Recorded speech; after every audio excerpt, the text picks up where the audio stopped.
How to update your status on Slack on Windows 11. This tutorial shows you how to set, update, or clear your status in just a few steps.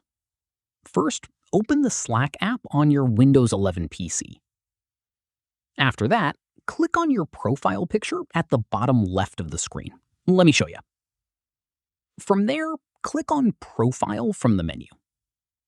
At this point, a Set a Status box will appear where you can type a custom message. In the next step, click on it and type in your status message. For example, in a meeting or working remotely. From there, click on the emoji icon next to the status field to add an emoji that represents your status. At this stage, choose how long you want the status to remain active. You'll see options like 30 minutes, 1 hour, today, or don't clear. Following this, click on Save to apply your status. It will now appear next to your name in the workspace. And that's it.